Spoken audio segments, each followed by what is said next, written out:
Popcorn and Podcasts by Adriana in the Snow. This is part 4 of the Cuffed Universe. You can be looking forward to more work soon. The rating on this fic is teen and up.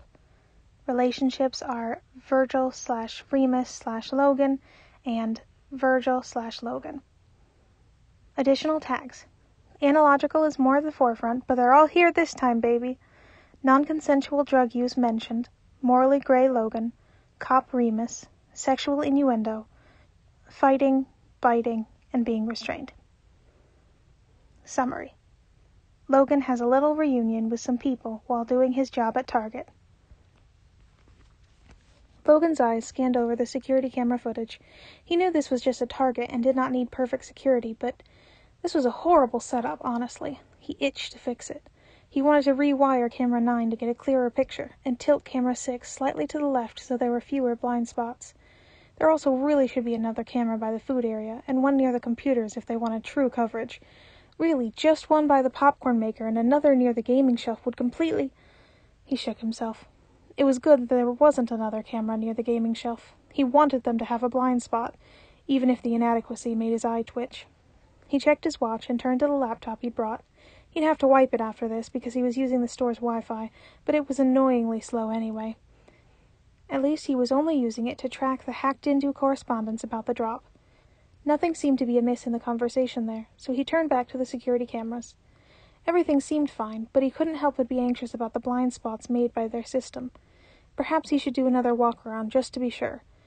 He already had enough popcorn to sustain him for a week from his last trip out, but perhaps he could get something to drink. He glanced once again at his laptop before standing from the rolling chair and grabbing the security guard's keys. This Target had extremely poor security. None of the minimum wage employees had questioned him being the new security guard in the last 3 days, despite the fact that he had not been hired. He exited the security office and turned back to lock the door behind him. As he was doing so, a man opened the door to the employees-only section of the store where the security guard office was located. Logan could see a red shirt out of the corner of his eye. It was likely an employee trying to get to the break room. "Hey, dude," the voice greeted mildly as he went to pass by. Logan turned on instinct at the sound of the very familiar voice. They locked eyes. "Lo?" Virgil started, clearly surprised, but Logan jerked forward and shoved a hand over his mouth before he could finish. He made a muffled yelping noise, and only Logan's knowledge of the man's 2 a.m. got surprised in the kitchen instincts kept Logan from getting a knee slammed into his groin. He swiped Virgil's legs out from under him and rotated so that he was at the man's back. His free arm came up to restrain him in a hug and keep his arms at his sides. An unhappy growling sound rumbled under Logan's hand as Virgil jerked against the hold. Logan paused to think. After a couple of seconds, he made a decision and pulled back with his grip around his waist, causing him to lose his footing a bit. Teeth clamped down on Logan's palm. He winced, but it didn't stop him from dragging the man back into the security office. He slammed the door closed behind him with his foot and then struggled to force Virgil into the chair Logan had been sitting in before. Virgil was cursing him quite inventively by the time Logan managed to cuff both of his wrists to the armrests. They stared at each other for a few long moments. Then Virgil kicked him. It was a stupid endeavor, considering he was restrained to a chair on wheels. The impact of the kick was rather gentle, and the man himself went flying across the office, almost toppling over backwards, except that Logan lunged for him and managed to keep him from falling. That was a rather foolish venture. Virgil stared at him for a moment and then kicked him again. Logan winced as that kick hit a bit harder because Logan refused to let him go. Logan quickly turned him around and slammed the button with his foot to keep him from rolling any more. Logan rounded him, careful to stay out of kicking range, and took a seat on the desk to look at him. "Hello, Virgil," Logan said. "It's nice to see you again." And it was. He had missed Virgil far more than he'd anticipated. He was not a stranger to leaving people behind, but it had taken much more effort to smother his melancholy over never seeing Virgil again than it usually did. Looking at him now, those smothered feelings came back, smarting far worse than the kick a couple of moments before. "Seriously?" Virgil asked. "What the hell? Why me?" "I assure you this has nothing to do with you. I still got tangled up in it again, and I apologize for that. However, you will have to stay here until I am through with my job." "What job?" Virgil asked.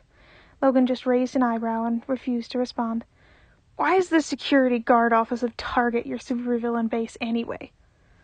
"That does not concern you," Logan says. "It does if you're going to handcuff me to a chair," Logan just hummed and turned back to glance at the security footage again. He heard Virgil shifting around and testing his restraints behind him for a few minutes. "Please, Logan, just let me go," he pleaded. "I won't go to the police, I swear." Logan picked up on a bit of distressed Virgil tone. It should be easy to ignore. He didn't need to make sure Virgil was content anymore.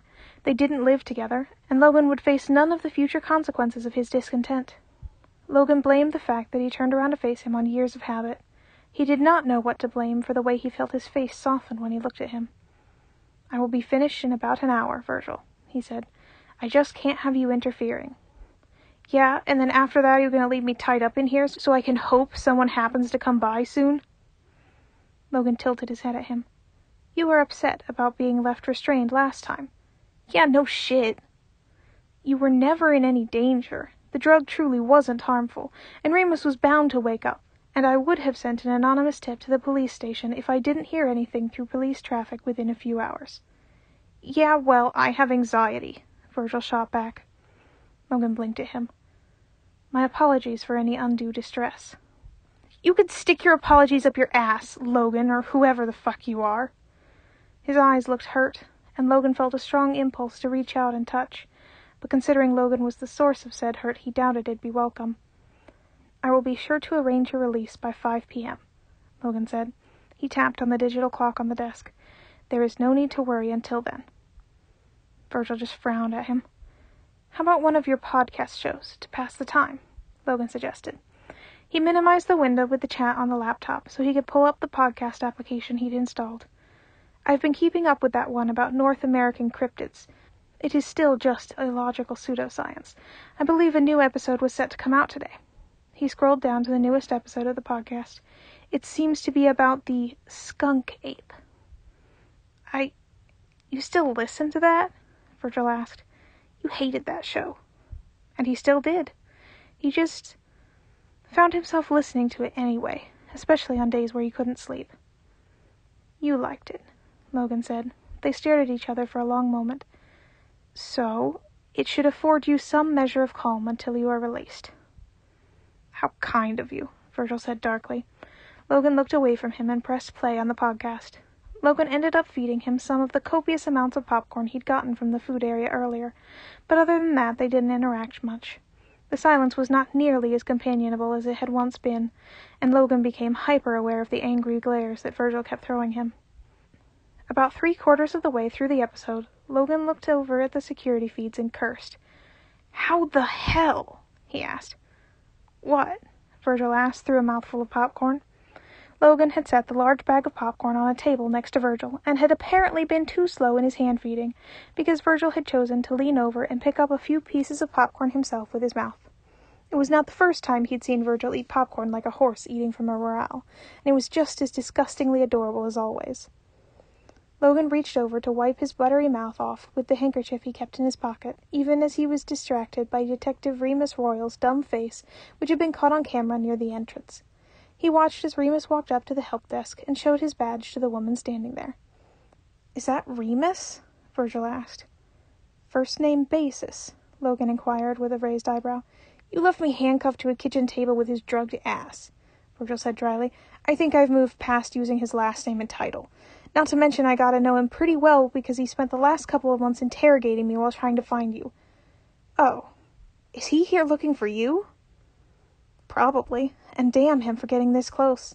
The bastard has never gotten close. The one time he'd caught Logan had been a complete fluke because they'd happened to book a room at the same motel." "Damn it," he hissed, when after a few moments of talking, the woman at the front desk nodded and let him behind the desk so he could enter the employees-only door. Logan and Virgil locked eyes briefly, and then Virgil opened his mouth, readying to scream. Logan jumped forward and stuck the handkerchief in his mouth. "Apologies," he mumbled. Virgil very clearly did not forgive him. In fact, Logan would have to make this quick because Virgil was already working the handkerchief out of his mouth when there was a knock on the door. Logan turned to the door and flung it open. Remus seemed surprised that the door had been opened so quickly, and then even more surprised when he managed to process Logan's face. Logan grabbed him by the wrist and yanked him inside before he could react, using momentum to throw him to the ground and shove a knee into his back. "Ow! Shit!" Remus said, as Logan kicked the door closed again. "Oh, no, you don't!" Remus yelped when Logan's hand went for the handcuffs on his waist. He rolled, managing to throw Logan off, but Logan was on him again in the next moment. He kneeled on one of his wrists to keep it pinned, but the other was free. Remus aimed a punch at Logan's face, but Logan managed to block it. The second time he tried to punch Logan, Logan ducked out of the way and grabbed his wrist. Remus tugged roughly, but Logan still managed to reach over with his other hand and grab the handcuffs off his waist. "Damn you!" Remus said, trying his hardest to wiggle away and bucking. Logan ended up throwing one knee over his stomach to keep him in place so he could snap one of the cuffs on his wrist and the other on the leg of the heavy desk. They stared at each other for a few seconds. "You know," Remus said and clicked his tongue, "if you wanted to be on top that badly, you could have just asked." Logan blinked at him. "I highly doubt being cordial about handcuffing you would have resulted in the desired position." A spit-covered handkerchief fell on the top of Logan's head the next moment as Virgil finally managed to work it all the way out with his tongue. "Life is a nightmare," Virgil contributed. Remus's eyes flicked up to Virgil. "Hey, Virgil, what are you doing here?" "He saw me while going to the employee break room," Logan explained. "Since when have you worked at Target?" "Since you got me fired from my last job, you dick," Virgil said. "Right," Remus said with a wince. "Sorry about that again." He looked back at Logan. "Not that I'm complaining," he drawled, "but are you planning on getting off of me anytime soon?" "Give me a moment," Logan said. "I need to find something to do with your free hand." Remus gave him a wide smile. "Well..." "Don't," Virgil hissed. "Please, just don't. Not in front of me, at least." Logan looked up at him in confusion, but he just rolled his eyes, so Logan dismissed it as unimportant. He carefully got off Remus and stood. He cast his eyes around for something that would work as restraints. "You could just leave that hand free," Remus said innocently. "I promise I'll be good." He found an extension cord in a box in the back of the office. "Forgive me if I don't believe you," he said dryly. Remus gave him an impressive pout, but Logan was unmoved. He walked over and started using the extension cord to secure Remus's other arm to a different leg of the desk. "So, what is it today?" Remus asked. "Hacking into Target reward accounts to steal data? Stealing a couple computers? Ooh, are you going to go to the make a bomb out of cleaning supplies and blow us all up?" Logan heard Virgil suck in a little breath and glared at Remus as he finished securing him as best he could to the desk. "Stop it," he said with a frown. "You're scaring Virgil." "Oh, I'm scaring Virgil?" Remus asked. "You kidnapped Virgil and tied him to a chair." Logan shrugged as he stood. He was in the way. "Is this even real life?" Virgil asked. "What is going on?" "I unfortunately cannot tell you, Virgil, as it would compromise what I am attempting to do. But I am not going to make a bomb or harm anyone here." He glanced down at Remus, who was already eyeing the extension cord for weaknesses. "Except perhaps him, if he doesn't behave." "What are you going to do?" he asked idly. "Spank me?" Logan raised an eyebrow and poked him in the cheek with his foot. "Deviant." "Or step on me. Even better." "I said quit it," complained Virgil. Logan turned his attention back to his computer and found that everything was right on time. His target was already on the security camera in the electronics section. The drop-off would be in 5 minutes, and the pickup was set to be 5 minutes after that. Logan had a rather small window. He quickly wiped the computer of everything except for the podcast app, and then rewound the podcast episode back to a few minutes before where they'd been when Remus had interrupted. "I really must be going now," Logan told them. He picked up his keys and stepped carefully around Remus. He glanced back at Virgil as he opened the office door, an odd feeling in his throat. "It was nice to see you again, Virgil." He shut the door on Remus's complaints for not receiving a personal goodbye for himself. And that's the end of Popcorn and Podcasts by Adriana in the Snow. You can be looking forward to more bits of the Cuffed universe coming soon. This is a special thank you to Tired Nights and L Last, who recently became members. If you join the membership on my YouTube channel, it puts $1 in my tip jar. Thank you guys so much.